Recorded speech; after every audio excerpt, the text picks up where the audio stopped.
Hello, everyone, and welcome back to Listen to Talk English podcast. I'm Luna. And I'm Roy. How are you doing today, Luna? I'm doing great, Roy. The sun is shining here in Leawood. How about Chicago?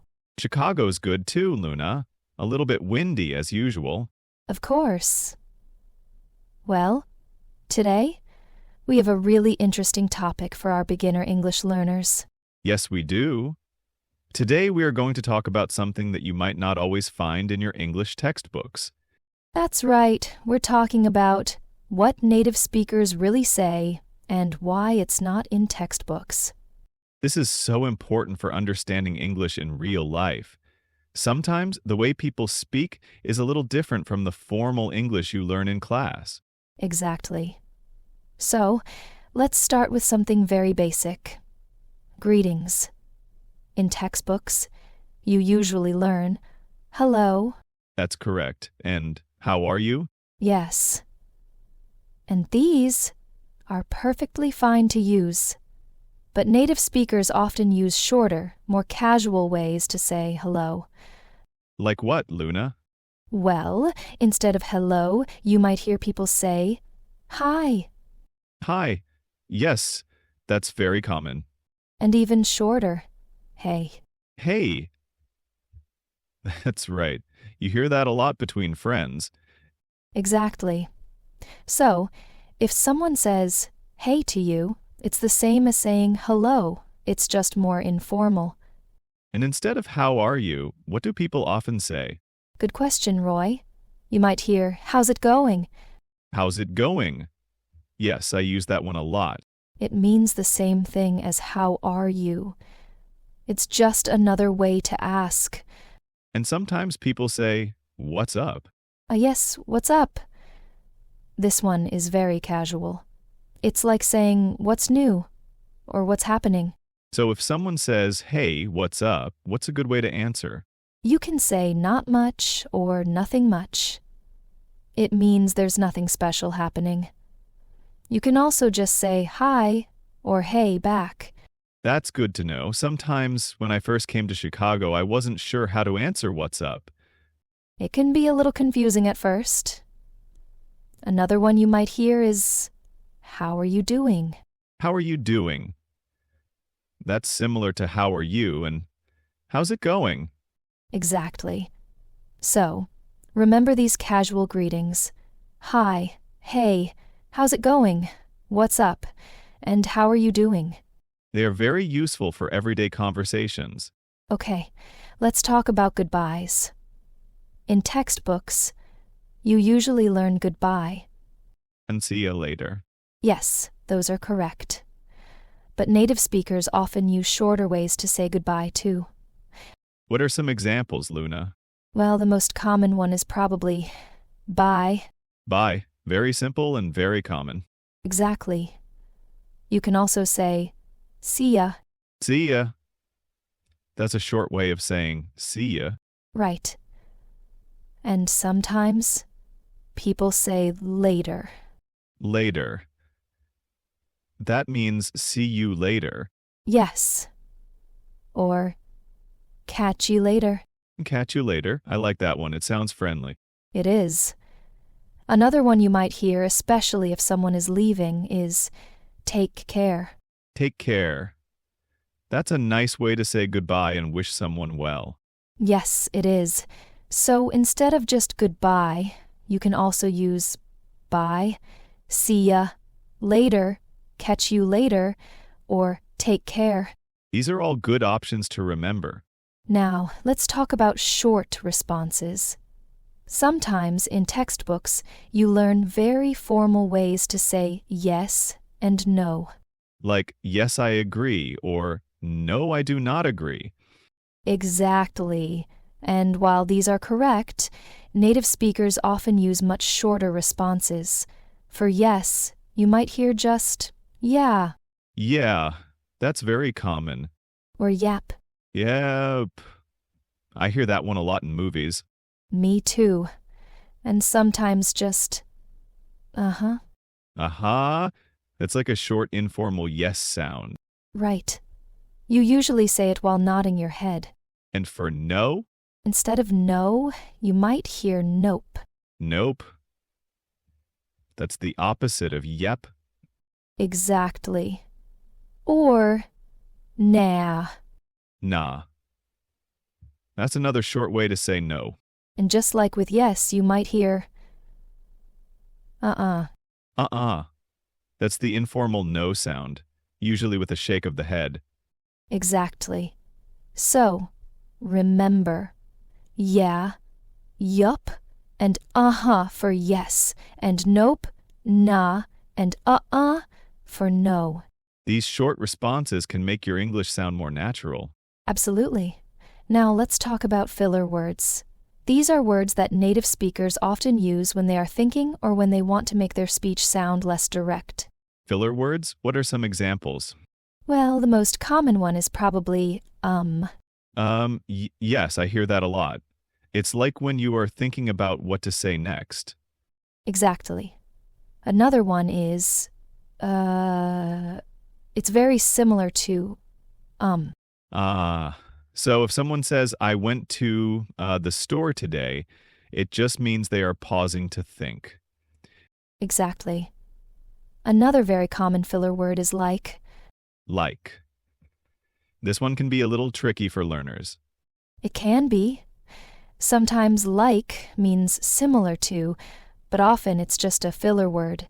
For example, someone might say, it was like really cold yesterday. So in that sentence, like doesn't really have a meaning? Not really. It just makes the sentence sound a little less formal. Another one I hear a lot is you know. You know? Yes. People use this when they think the other person understands what they are saying. For example, it was a long day, you know? So it's like saying, do you understand, or are you following me? Exactly. Other filler words you might hear are well, so, and actually. Well, so, and actually. These can also have meanings, but sometimes they are just used to start a sentence, or to give the speaker time to think. That's right. It's important to recognize these filler words so you don't get confused when you hear them. You don't need to use them all the time yourself, but understanding them is helpful. Definitely. Now let's move on to asking simple questions. We already talked about how are you and its variations. What about other common questions? Well, if you want to ask someone what they are doing, textbooks might teach you, what are you doing? That's correct. But native speakers often shorten this to, what are you up to? What are you up to? Yes, that's a very common question. It means the same thing. Exactly. Or you might hear, what's going on? What's going on? That can mean, what are you doing? Or, what's happening in general? Yes, it depends on the context. If you see someone looking busy, you might ask, what's going on? And if you want to ask about someone's day, instead of, how was your day, you might hear, how'd your day go? How'd your day go? That's a good example of shortening words. How'd is short for how did. Exactly. And sometimes people just say, how was your day, but they say it very quickly. Yes, the pronunciation can be a little different in spoken English. What about asking for something? In textbooks, you might learn, can I have? That's correct, but native speakers often say, can I get? Can I get? For example, in a restaurant, you might say, can I get a coffee? Instead of, can I have a coffee? Exactly. Both are correct, but can I get is very common. And if you want to ask someone to wait, instead of please wait, you might hear, hold on. Hold on. Yes. That's a very common and informal way to ask someone to wait. Or hang on. Hang on. That means the same thing as hold on. So, if someone says, hang on a second, it means please wait for a short time. Exactly. Now, let's talk about expressing agreement and disagreement. We already talked about yeah and nope. What are some other ways to agree? Instead of yes, that is correct, you might hear, Right. Right. Yes, that's a very common way to show agreement. Or sure. Sure, that means yes or okay. And okay. Okay. This is a very versatile word. It can mean yes, I understand, or that's fine. What about disagreeing? Instead of no, that is not correct, what might you hear? Well, if you want to be gentle, you might say not really. Not really. That's a polite way to disagree without being too direct. Exactly. Or you might hear, I don't think so. I don't think so. That's another polite way to express disagreement. If you want to be a little more direct, you might say, no way. No way. That can mean, I don't believe it, or definitely not. Exactly. The tone of voice is important with that one. Yes, it can sound surprised or firm. Now, let's talk about some common phrases and expressions that you might not find in textbooks. One very common one is no problem. No problem. This is what people often say instead of you're welcome or it's okay. Exactly. If you say thank you, someone might reply, no problem. Another one is that's cool. That's cool. This means that's good. Or that's interesting. For example, if someone tells you some good news, you might say, that's cool. Exactly. Or if someone tells you about an interesting hobby, you could say, that's cool. What about hang out? Hang out means to spend time with someone in a relaxed way. For example, let's hang out this weekend.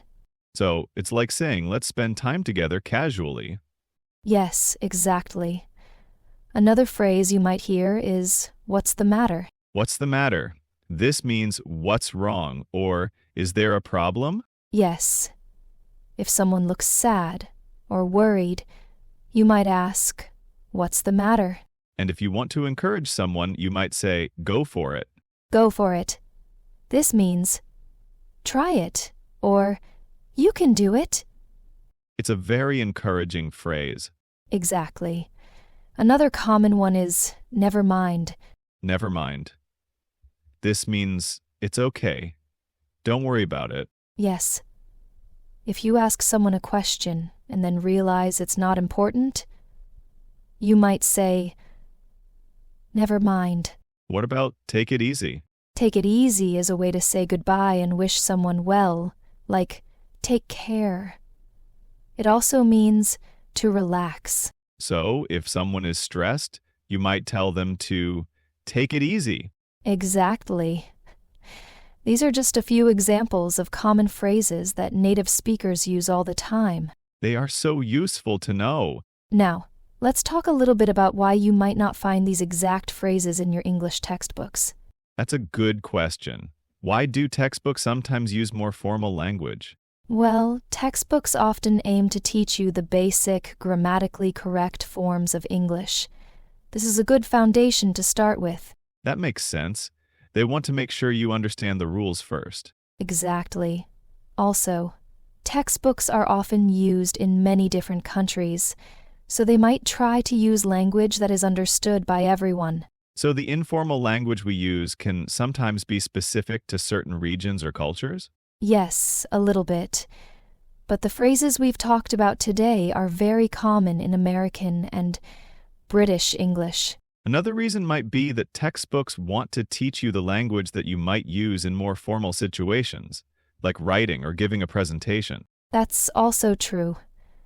But it's so important to understand the informal language that people use in everyday conversations. Because if you only learn the formal English, you might have trouble understanding native speakers when they are talking casually. Exactly. And you might also sound a little too formal if you always use textbook English. So it's like learning the difference between writing a formal letter and talking to a friend. That's a perfect way to put it, Roy. You need to know both. So what's the best way for our listeners to learn these more informal phrases? The best way is to listen to a lot of spoken English, watch movies and TV shows, listen to podcasts like this one, and try to talk to native speakers if you have the chance. Yes, immersion is really helpful. When you hear these phrases in context, you start to understand how and when to use them. Exactly. And don't be afraid to ask questions if you hear something you don't understand. Most native speakers are happy to explain. That's right. We all had to learn a new language at some point. So, to recap, today we talked about some common things that native speakers really say, like casual greetings such as hey and what's up, and goodbyes like see ya and later. We also discussed short responses like yeah and nope, and filler words like and like. And we covered some common questions, like what are you up to and how'd your day go, as well as ways to ask for things like can I get and hold on. We also talked about informal ways to agree and disagree, and some useful phrases like no problem, that's cool, and hang out. We hope this has been helpful for you, our beginner English learners. Remember, learning a language is a journey, and understanding these nuances will really help you in your conversations. Absolutely. Keep listening and keep practicing. Well, that's all the time we have for today's episode of Listen to Talk English podcast. Thank you so much for listening. Before we go, we have a small request for you. If you enjoyed this episode and found it helpful, please leave a comment below and tell us what other topics you'd like us to talk about. And don't forget to subscribe to our channel so you don't miss any future episodes. We have new lessons coming out every day. Thanks again for tuning in. Bye for now. See ya.